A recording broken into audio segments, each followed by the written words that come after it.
Hey everyone, welcome to Heal the Girl Network, a safe space for us to talk, share our stories, and learn from one another. I'm Quiana, and today we're going to be learning from Candace Dennis. She's a real estate agent here in New Jersey, my friend, and she's dropping gems every week on her lives. She's helping people purchase homes, sell homes, you name it. I learned so much from her, and it would only be right to bring her on Heal the Girl Network to share her knowledge with you. So we're talking all things real estate with Candace Dennis. Welcome to Heal the Girl, Candace. How are you? I am great. How are you?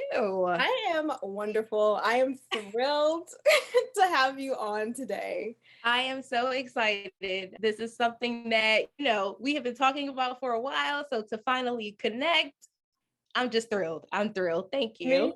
Oh my goodness, girl. My pleasure. Thank you for the knowledge you are about to drop on the listeners and the viewers.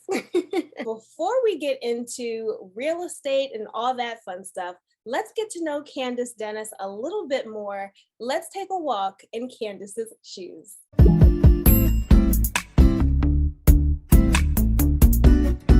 Candace, show us your shoes, girl.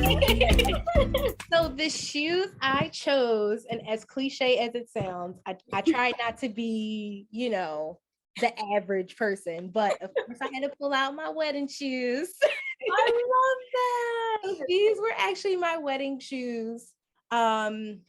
Super uncomfortable, by the way, but you know what? They worked well for pictures. It was great. The reason why I chose these shoes was not because just the fact that they were my wedding shoes or, that they're designer or anything like that, but just to get into some of the things that we're going to be talking about in a few. I actually got these shoes. So they're Jimmy Choos, really expensive shoes. However, I got them from a consignment shop. So I picked these because I guess what I want to get across and what we're going to talk about today is it is very possible to still have the type of life that you want without having to, overextend yourself. The saying, don't go broke trying to look rich is very, very true. And it's something that I teach all the time. So I'm pretty sure we're going to touch on, budgeting and how our community spends money and things like that. But that is the reason why I chose these shoes. Got a ton of compliments on them, and people thought that I spent a whole lot more than I actually did. So that's the story. Those are so cute. Thank you. The story behind them, like you just said, is, I did not think consignment shop at all. So when you said that, it's like, y'all don't sleep on the consignment shops.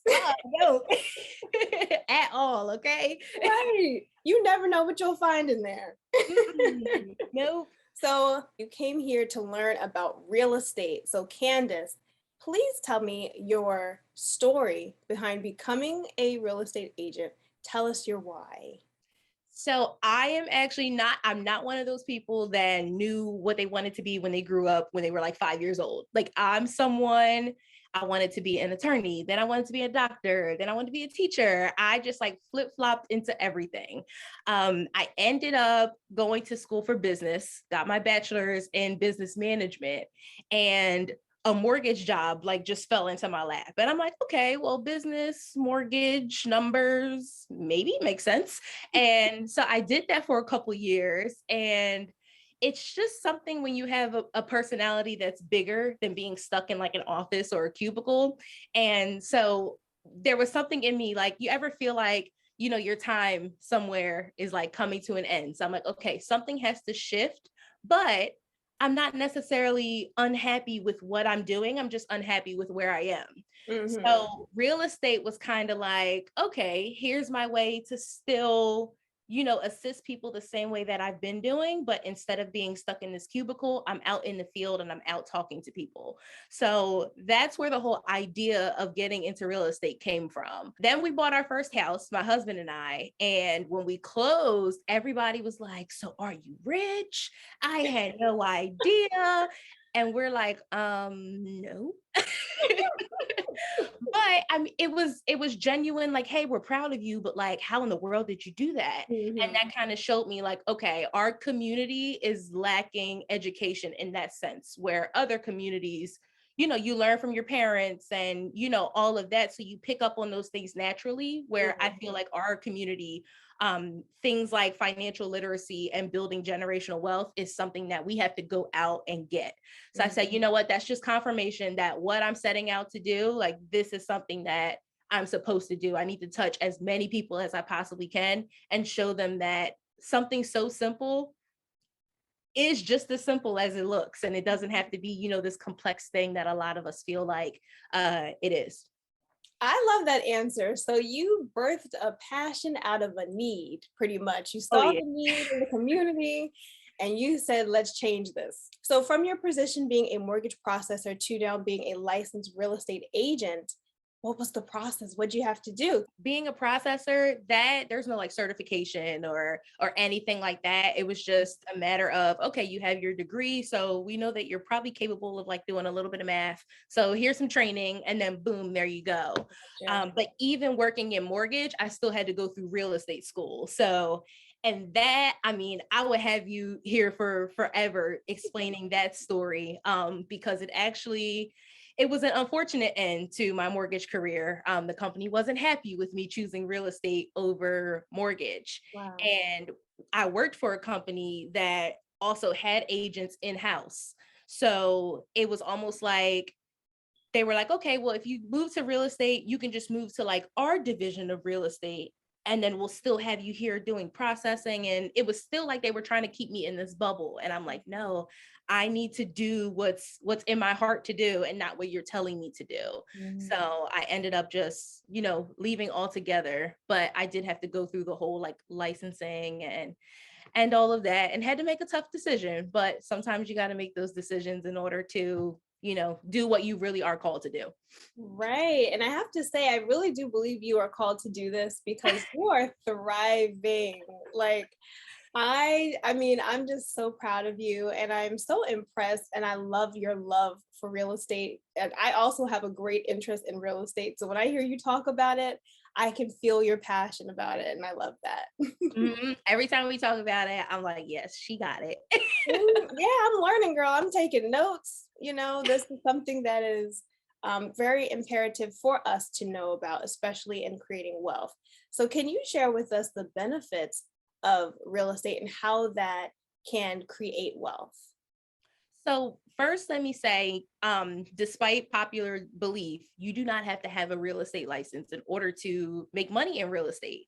You can simply make money in real estate by owning property, and you don't have to have a license to purchase property. Ooh.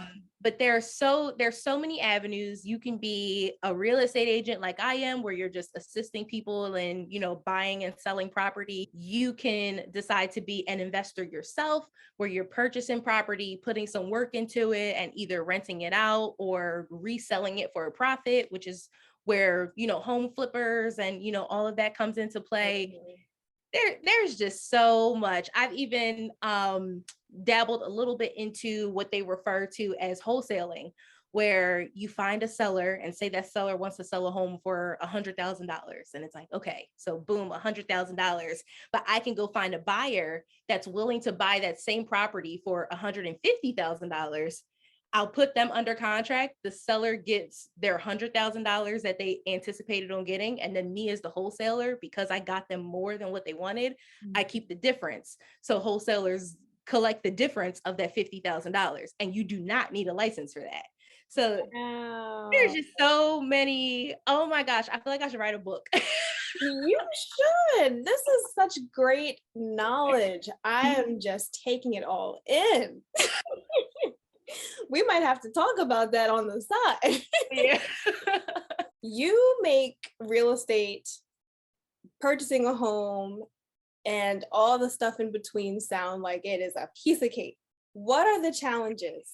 I think the biggest hardship for any agent or anybody in the real estate industry is going to be just the simple fact that no two transactions are the same. So Hmm. I can sell 25 homes in, a year or, something like that. And when home 26 comes, I can get hit with a curveball that I've never seen before. So that's the one thing that I can say would probably be a hurdle for a lot of people, is the fact that sometimes you run into things where you literally, it doesn't matter how much experience you have, you're going to have to do some research to find the answer. But I can say that's probably one of the things I like the most, because I'm I'm a lifelong learner. So if something is just cookie cutter, the same every single time, I get bored very quickly. So I think I like the adventure part of it. Right. It keeps you on Probably, your toes. oh yeah, for sure. That's probably definitely the most difficult part of it. Maybe you can help bust some myths as well, because as you, I know, because I'm on your lives. Mhm. People are often saying the market is going to crash because there's so much going on. And what are your thoughts on purchasing homes in today's financial climate? So it's a quote, but it's something that's super true, where industry professionals always say the best time to buy real estate is always going to be now. And the reason being is because the past is already gone. And then the future, we have no idea what's going to happen in the future. So that's why that now is always going to be the best time. And I'm saying this a little bit loosely, but almost regardless of what the market looks like, because again, we have no idea what things are going to look like, tomorrow or a week from now. So Mm. that's why everyone always says now. But the myths and the talk about the market crashing and all of that, I mean, it all just bottles down to that individual's knowledge of like economics and how the real estate market actually works, because I'm hearing and seeing a lot of comparisons between what's happening now and what happened in around 2007, 2008, when the real estate market really did crash, and it crashed pretty badly. A lot of people are comparing what's happening, now to what's happening then. And looking at it from an economic standpoint, and here goes that business education, Yes. coming in a little bit. But what happened then, it's completely different from what's happening now. Mm. What's happening right now is we have a supply and demand issue. Inventory is super duper low, which means that if there's 5 homes for sale in a neighborhood, there might be 20 buyers that are all going after just those 5 homes. Whereas back in 2007, 2008, you might have had 50 homes for sale in a neighborhood, but only 10 buyers looking to buy in that neighborhood. So people were getting homes for dirt cheap because the sellers were dying to sell. So everything is just flip-flopped. And I think another misconception is the fact that we are kind of entering into a little bit of a recession, especially with Right. gas prices. We don't even got foam plates no more. And I'm sad about that. Me too. We don't have no plastic bags. What are they doing to us? Like, what I are have no idea. And you know what? I feel like New Jersey is being targeted and I don't understand. right? But if I gotta eat off of another paper plate, I'm gonna cry. But no, I mentioned the recession because recessions and housing market crashings, I mean, one can happen along with the other, but just because we're in a recession, it doesn't mean that the housing market's going to crash. It's not dependent on whether or not, we're in a recession. So is the market going to crash? No. It's Thank you. stabilizing though.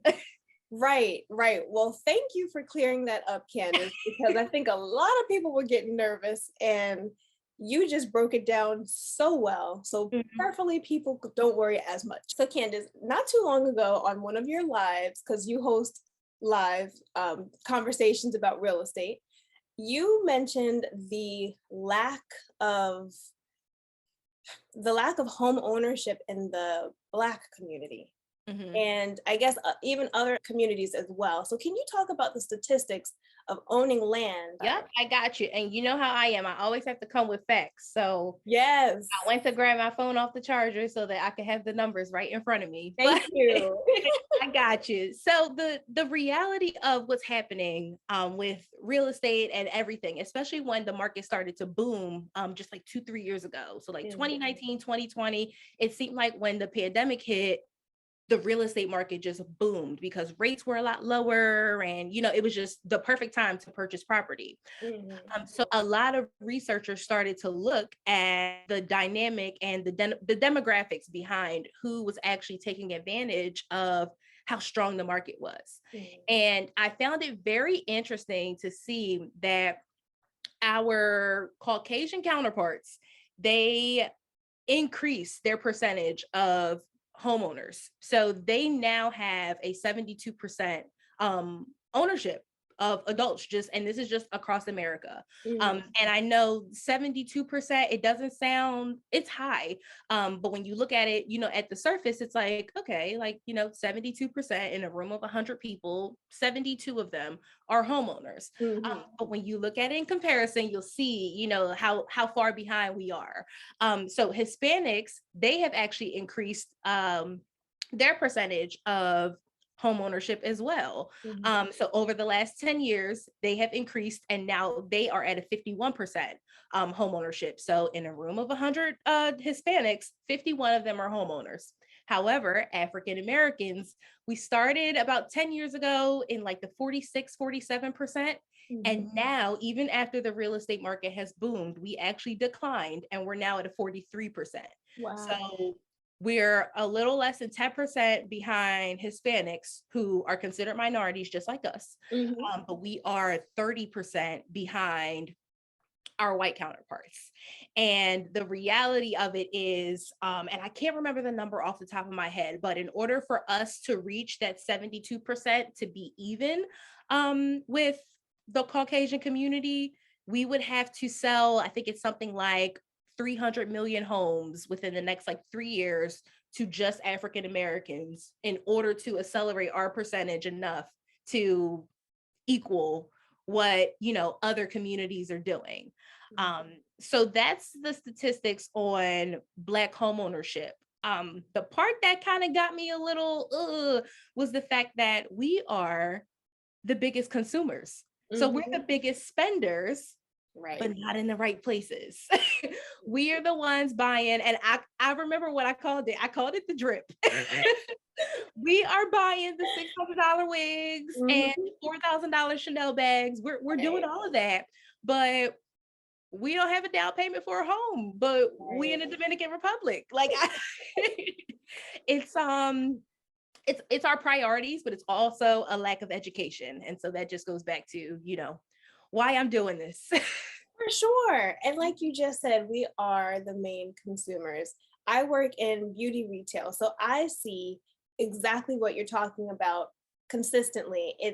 And hair is expensive. The cost of beauty and cosmetics and all of that, it's a $1 billion industry. And we are up in there all the time. And like well, I'm thankful that we have the resources, but like you said, are we prioritizing our wealth and other things that we could be doing to leverage ourselves a little bit better?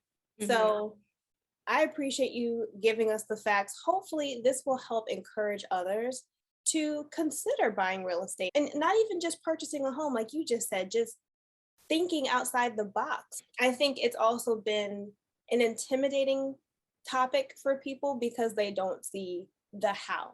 So if you don't mind sharing, what are some tips that you can give to others who might feel like this is unattainable? My credit score is low. I don't know the first step. What are some tips? So as you know, I can give tips for days, but I will say one of the biggest things that I see across the board is not necessarily that these goals of homeownership aren't attainable, but it's more so the fear of the unknown. So they're attainable, but because we don't understand how to get from point A to point B, we just consider it, okay, this is something that I'm not capable of doing, when it has nothing to do with our capabilities. It's just, how do we get from point A to point B? There's some knowledge and research that has to come in behind it.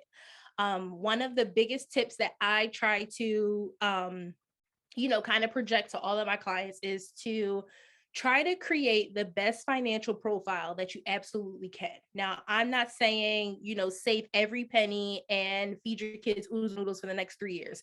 Don't live so far below your means that your quality of life begins to suffer. But if you have to decide between going to Ross and going to Saks Fifth Avenue, For Mhm. a little bit of time, I need you to choose Ross and TJ Maxx, okay? Amen. and and there's nothing wrong with budgeting. The three big things that I tell everyone to try to keep in mind when we're talking about like your financial fitness and just making sure you're building a strong financial profile is Mhm. going to be income, assets, and credit. So income, make sure your employment is steady. Don't just quit your job every time your boss makes you mad. And if you do, make sure you have something else lined up. That way you're not suffering. So that's income there. Assets, just make sure you're saving, because despite what people are saying about the grants and the down payment assistance that's out there, it does require money to purchase a home. But those things are available to assist you. But some type of funds is going to be needed. So that's your assets there. Just make sure you're saving and budgeting. And then credit. Any existing accounts that you have, try to get those balances and those monthly payments as low as possible. Pay and pay on time. And even if you can't afford to pay the whole account off, student loans, we're not paying those, okay? We're just going to make the payments because Jesus and Joe Biden together, they go do something, okay? So, so if you have $100,000 in student loans, let them sit right there, okay? Right. The help is coming. I'm praying that help is coming for us. Okay. But as Amen. far as those smaller credit cards, the revolving debts and things like that, just try to get those as low and manageable as possible. And if you feel like you're underwater financially, at least make the minimum payment. Because the good thing is with credit, it's not so much as what your balance is, they're looking for consistency. They want to see that you're paying continuously and that you're constantly paying on time. One late payment can drop your score like anywhere between like 60 to 80 points. Wow. But in That's so order for you good. to work to get those 60 to 80 points back, I've seen people pay on time for years and still not get those full 60 to 80 points back. So just know that you'll be penalized for all the wrong things and you may Mm. not be rewarded for all of the good things. So just try to stay on top of the good habits. That was great. Yes. So, like you said, pay off some of those debts. Let's try to keep our debts down to a minimum and save, save, save, because you're going to need that money to help you purchase or get involved in real estate. So, Yep. thank you, Candace. I'm going to backtrack just for a moment because in the very beginning, you mentioned that you weren't sure of your direction right away.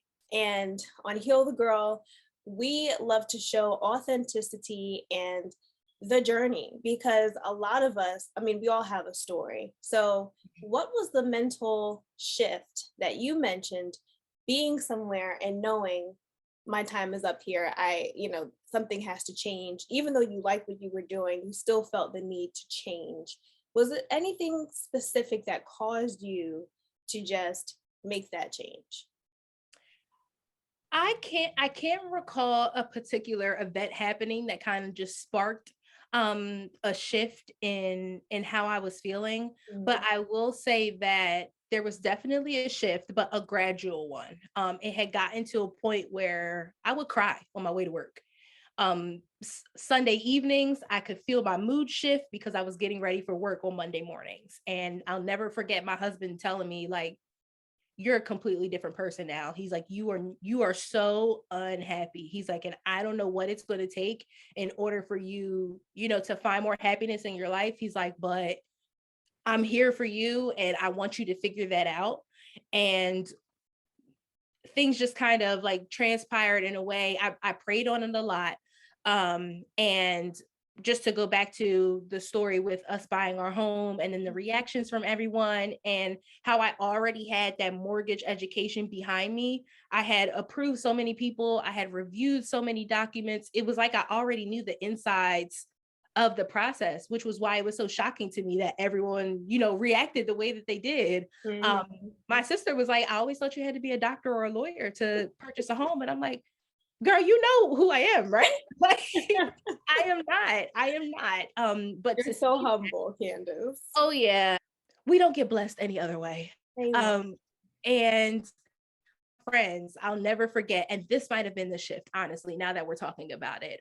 She told me, she's like, for us to come from the same place, be around the same age, and have gone through some of this like similar, you know, experiences, and to see you do what you're doing, you're showing me that it's possible. And I'm like, hold on. Like, if I can be a light by simply just being myself, like how can I make that light shine even brighter? And it was literally like a light bulb went off. And I'm like, real estate, because the representation is not there. And that's another conversation for another interview. But even just being an African American real estate agent and walking, you know, African Americans through the home buying process, I think I've only had maybe one or two clients that were not African American and were not under the age of 40. Everybody's young and everybody looks like me. And I think that that is one of the biggest whys. It's like I'm seeing everything that I wanted to do all start to come, you know, to pass. And I'm like, if that's not God telling you that what you're doing is what you're supposed to be doing, I really don't know what else. Well, what a blessing. That is such a good feeling when you know that you're doing exactly what you're supposed to do. And again, I even feel like there's just a glow around you. You are so happy to share the knowledge. You are so happy to help others. And we're in our 20s. So to own homes and to be out here flipping homes, selling homes, doing all that, like our parents now are telling us, hey, start as soon as you can. You don't want to do what we did. So to hear you saying that is like, you are way ahead, which is such a blessing. Thank you. You're welcome. So Candace, how can people find you in your lives? Can you share your social media handles? Sure. So I am just my name, Candace Dennis, on Instagram. If you spell it right, you will find me. So many people spell my name wrong. But I'm Candace Dennis on Instagram and on YouTube as well. And then it's Candace Dennis on Facebook and TikTok. No need to go find me on TikTok. I got like 2 videos. I'm still working on that. But Facebook and Instagram, I'm consistent. The lives that Quiana is talking about, I go live every Wednesday evening around 8 p.m. ish. And every week is a different topic. However, once the questions start flying, we kind of just get into this big, like, you know, family reunion dialogue where we just talk about all kinds of stuff. So it's a community that I've built and I've truly grown to love. I love it. Oh, and we love you too, Candace. So we'll also drop the Facebook and YouTube channel in the description box. I also want to make sure I add, I don't have a date for it yet. However, a few months ago, I did it in either February or March. I held what was called the First Time Home Buyers Crash Course, where we all agents always talk about the different types of loans and the kind of the credit scores you have to have. And all that knowledge is great because it gives you a checklist of, you know, what you feel like you need to have in order to get ready to purchase a home. But how do you get to the point where you're checking off those boxes? So I kind of took a step back and I said, okay, let me take that checklist and break down each and every piece. I'm going to show you how to fix your credit on your own, give you budgeting tips so that, you know, you can save money and, you know, and still give you that checklist of everything you need to have. So I did this course back in February. The feedback was insane. So I said, you know what, I'm going to do it again and do it virtual so that even if you're not, you know, in New Jersey, you can still benefit from this information. I do not sell information, so this is a free course that I'm going to do. But if you follow me on Instagram, I'll post the information for it soon. But super beneficial, and I hope you guys come. Yes, please do. And you all make sure you're following her pages so you don't miss out on this awesome opportunity to learn more. Thank you so much, Candace. I'm so glad to have you. Thank you for taking the time to educate us. I love you, girl. You are welcome. I love you too. Thank you so much for watching Heal the Girl Network. If you enjoyed it, make sure you subscribe, share it with a friend, give it a thumbs up, and we'll see you next time.